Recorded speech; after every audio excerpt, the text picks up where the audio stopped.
ఆంధ్ర మేధావులు తెలంగాణ వ్యతిరేకులు ఇప్పటికీ తెలంగాణ మీద విషం కక్కుతూనే ఉంటారు. తెలంగాణ అస్తిత్వం మీద దెబ్బ కొట్టాలనే ప్రయత్నం చేస్తారు. కేసీఆర్ అసెంబ్లీకి హాజరు కాకపోవడం కూడా వాళ్లకు ఇబ్బందే. అవకాశం దొరికింది కదా అని విమర్శలే. ఎన్టీ రామారావు అసెంబ్లీకి ప్రతిపక్ష నేతగా హాజరు కాలేదు. నన్నపనేని రాజకుమారి ఏదో ఒక మాట అన్నదని రానని వెళ్లిపోయారు. మళ్లీ ముఖ్యమంత్రిగానే అడుగు పెడతా అని రాలేదు. ఆంధ్ర మేధావులకు అది గుర్తు చేయరు. ఆనాడు ఎన్టీఆర్ చేసింది కూడా తప్పే అనే ధైర్యం వారికి ఉండదు. వైఎస్ రాజశేఖర రెడ్డి పాదయాత్ర పేరుతో అసెంబ్లీకి హాజరు కాలేదు. తర్వాత చంద్రబాబు బస్సు యాత్ర, పాదయాత్రల పేరుతో హాజరు కాలేదు. ఈ విషయాన్ని ఎప్పుడూ ప్రస్తావించరు. వైఎస్ జగన్మోహన్ రెడ్డి పాదయాత్ర సమయంలో కూడా హాజరు కాలేదు. ఎమ్మెల్సీగా ఉండి పాదయాత్ర చేసిన లోకేష్ మండలికి హాజరు కాలేదు. అప్పుడు ఏ ఒక్క ఆంధ్ర మేధావి నోరు తెరవలేదు. తెలంగాణ మీద మాత్రం నోరు తెరుస్తారు. శుద్ధపూసల శుద్ధులన్నీ చెబుతుంటారు. కాళేశ్వరం కడితే ప్రజాధనం వృధా అంటారు. పోలవరం పూర్తి కావాలని కోరుకుంటారు. తెలంగాణ అభివృద్ధిని చూసి ఏడ్చి ఏడ్చి చస్తుంటారు. మేధావి మౌనం దేశానికి ప్రమాదకరమని మాజీ ప్రధాని పివి నరసింహారావు అన్నారు. కానీ మేధావులు అంటే ఎవరు అనేది మాత్రం ఆయన చెప్పలేదు. ఎందుకంటే ఆయన దృష్టిలో మేధావులు వేరు, అప్పటి మేధావులు వేరు, ఇప్పటి మేధావులు వేరు. అప్పటి మేధావులు సమాజం గురించి మాత్రమే ఆలోచించేవారు, రాజకీయాల జోలికి వెళ్లేవారు కాదు. కానీ నేడు మేధావులు రాజకీయాల గురించి మాత్రమే మాట్లాడుతున్నారు. తమకు అనుకూలమైన రాజకీయాలను మాత్రమే ప్రస్తావిస్తూ వస్తున్నారు. పైగా మేధావి అంటే అన్ని రంగాల రకాల విషయాల మీద అవగాహన ఉండాలని ఏమీ లేదు. సమాజంలో అనేక రంగాలున్నాయి. ఆయా రంగాలలో ఉండే మేధావులు వేరు. ఒక రంగంలో మేధావి మరో రంగం గురించి మాట్లాడేవారు కాదు. కానీ ఇప్పుడు మేధావి అంటే చాలు అన్ని రంగాల గురించి రంగరించి మరీ మాట్లాడేస్తున్నారు. అంతా నాకే తెలుసు అన్నట్టు మాట్లాడేస్తున్నారు. గతంలో మేధావులు అనేక రకాల పుస్తకాలు అధ్యయనం చేసేవారు. ఆయా రంగాలపై ఇతరుల మీద ఆధారపడాల్సినంత అవసరం లేదని మేధస్సును వారు కలిగి ఉండేవారు. ఇప్పుడు అంతా గూగుల్ మేధావులు. వారికి అవసరమైన విషయాలను అప్పటికప్పుడు గూగుల్లో సెర్చ్ చేసి తెలుసుకొని గొప్పలకు పోతున్నారు. మేధావులుగా చలామణి అవుతున్నారు. వారికి తెలిసింది గోరంతా, కానీ చెప్పేది కొండంత. అందులో అంతా డొల్ల. పైగా తమకు మించిన విశ్లేషకులే లేరన్నట్టు మాట్లాడుతూ వస్తున్నారు. ఇటీవలి కాలంలో ప్రముఖంగా టెలివిజన్ తెరల మీద, యూట్యూబ్లలో మాట్లాడే మేధావులు ఎక్కువైపోయారు. అలాంటి వారిలో మాజీ ఐపీఎస్ అధికారి జేడీ లక్ష్మీనారాయణ ఒకరు. నిజానికి ఆయన ఒక మేధావిగానే చలామణి అయితే ఆయనను ఎవరూ వ్యతిరేకించేవారు కాదు. కానీ ఆయన రాజకీయ అవతారమెత్తిన మేధావి వర్గం. ఆయన తెలంగాణ, ఆంధ్ర రాజకీయాల మీద బాగానే మాట్లాడుతున్నారు. ఇంతవరకు సంతోషమే. కానీ తెలంగాణ రాజకీయాలపై మాత్రం అప్పుడప్పుడు విషయం కక్కుతూనే ఉన్నారు. కేసీఆర్ అసెంబ్లీ సమావేశాలకు హాజరు కాకపోవడం ఆయన వ్యాఖ్యలు చేయాల్సిన అవసరమే లేదు. కానీ వాటిలో కూడా ఆయన దూరి మాట్లాడినప్పుడు అన్ని విషయాలను ప్రస్తావించాలి. అంతకు ముందు రోజుల్లో అసెంబ్లీకి హాజరు కాని వాళ్లు ఎంతోమంది ఉన్నారు. వాళ్ల ప్రస్తావన తీసుకురాలేదు. ఇది తప్పు. ఉమ్మడి రాష్ట్రంలో 1989లో తెలుగుదేశం ప్రభుత్వం ఓడిపోయింది. ఎన్టీఆర్ ప్రభుత్వం పడిపోయింది. ఆయన ప్రతిపక్ష నాయకుడిగా ఉన్నారు. అసెంబ్లీ సమావేశాలకు హాజరైన ఎన్టీఆర్ను రాజకీయంగా అప్పటి ప్రభుత్వ చీఫ్ విప్ నన్నపనేని రాజకుమారి ఏదో అన్నారు. దానికి ఆయన ఆత్మాభిమానం దెబ్బతింది. వెంటనే మళ్లీ తాను ముఖ్యమంత్రిగానే సభలో అడుగు పెడతానంటూ వెళ్లిపోయారు.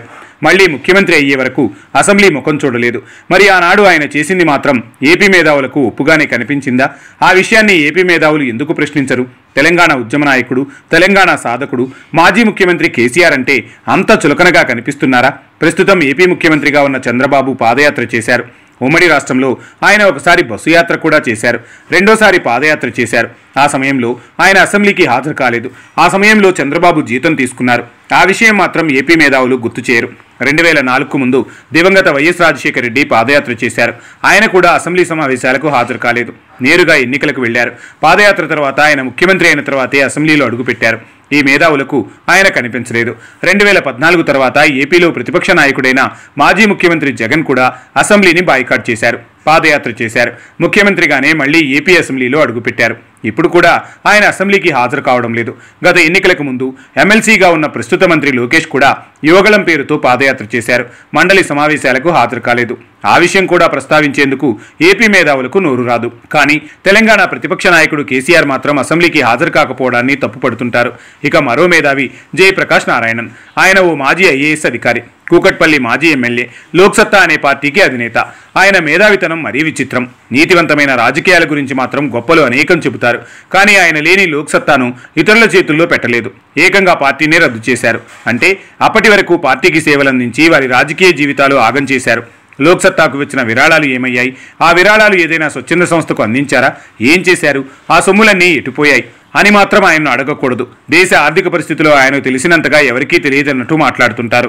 ఏపీకి మేలు చేసే వ్యాఖ్యలను చేస్తుంటారు. ఏపీ మీద మమకారం, తెలంగాణ మీద పైకి కనిపించని కోపం ప్రదర్శిస్తుంటారు. ఎంతో తెలివిగా ఆయన ఎమ్మెల్యేగా ఉన్నప్పుడు ఓవైపు లోపల తెలంగాణ వ్యతిరేక రాజకీయం చేసేవారు. పైకి మాత్రం తెలంగాణ వస్తే మిన్ను మిరిగి మీద పడుతుందా అనేవారు. కలిసి ఉంటేనే కలదుసుకమని నీతులు చెప్పేవారు. తెలంగాణ రావడం అలాంటి మేధావులకు సుతారామ ఇష్టం లేని పని. అందుకే తెలంగాణ వచ్చిన 10 ఏళ్ల కాలంలో జరిగిన ప్రగతిని చూసి ఆయన మెచ్చుకున్న దాఖలాలు తక్కువ. తెలంగాణ విషయంలో కాళేశ్వరం మాత్రం తెల్ల ఏనుగు అంటారు. 1,00,000 కోట్లు వృధా చేశారని అనేకసార్లు చెబుతూ వచ్చారు. కానీ ఇప్పుడు ఏపీ బనకచెర్ల ఎత్తిపోతల పథకం వల్ల ఆంధ్రప్రదేశ్కు ఆర్థిక భారమని మాత్రం నోరు తెరవరు. కాళేశ్వరంలో అవినీతి జరిగిందని పదే పదే ప్రస్తావిస్తూ వస్తుంటారు. పోలవరం మీద మమకారం కురిపిస్తున్నారు. అది ఎప్పుడు పూర్తవుతుందా అని ఎదురు చూస్తుంటారు. అందులో జరిగిన అవినీతిని ప్రశ్నించరు. అందరూ ఐఏఎస్లు కావాలనుకోవడం మూర్ఖత్వం అంటారు. ఆయన మాత్రం ఐఏఎస్ అయ్యారు. తెలంగాణలో ఉంటారు. తెలంగాణ మీద పడి ఏడుస్తుంటారు. తెలంగాణ సమాజం మీద విషం చిమ్ముతూనే ఉంటారు. తెలంగాణ తెరులైతే బాగుండు అనుకుంటే అభివృద్ధి చెందడాన్ని వాళ్ళు జీర్ణించుకోలేరు. ఉమ్మడి రాష్ట్రంలో తెలంగాణ పరిస్థితి ఏమిటి, ఇప్పుడు తెలంగాణ ఆర్థిక స్థితి ఏమిటనేది జేపీకి తెలుసు. అయినా దాని గురించి చెప్పరు.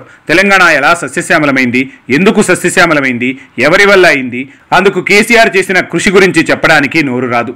ఎందుకంటే తెలంగాణ విఫల రాష్ట్రం అవుతుందని ఆశపడ్డారు. కానీ తెలంగాణ దేశంలోనే శీఘ్రంగా ప్రగతి దారిలో పరిగెత్తింది. కాళేశ్వరం అంటే కేవలం 3 బ్యారేజీలు మాత్రమే అనే అపోహలో ఉన్న కొందరు ఏపీ మేధావులు తెలంగాణ మీద నిత్యం విషం చిమ్ముతూనే ఉంటారు. వీరిలో ఎప్పటికీ మార్పు వస్తుందో. వైభవలక్ష్మి బతుకమ్మ, దసరా, దీపావళి పండుగల సంబరాలు, ట్రిపుల్ ఫెస్టివల్స్, ట్రిపుల్ బెనిఫిట్స్. ప్రతి 500 రూపాయలు ఆపై కొనుగోలుపై లక్కీ డ్రా కూపన్. ఒకే కూపన్ పై 1 kg silver or 1 TVS Jupiter or 1 Alto car గెలుచుకునే ఛాన్స్. ప్రతి 2000 రూపాయలు ఆపై కొనుగోలుపై స్పాట్ గిఫ్ట్స్. షాపింగ్ చేయండి, ఉచిత బహుమతులు గెలుచుకోండి. పండుగైనా, పబ్బమైనా, ఫంక్షన్ అయినా మన shopping choice Vaibhav Lakshmi shopping mall, JPN road, Warangal. Shopping సంబరాలు, కానుకలు, ఆఫర్లు తాకుతాయి అంబరాలు.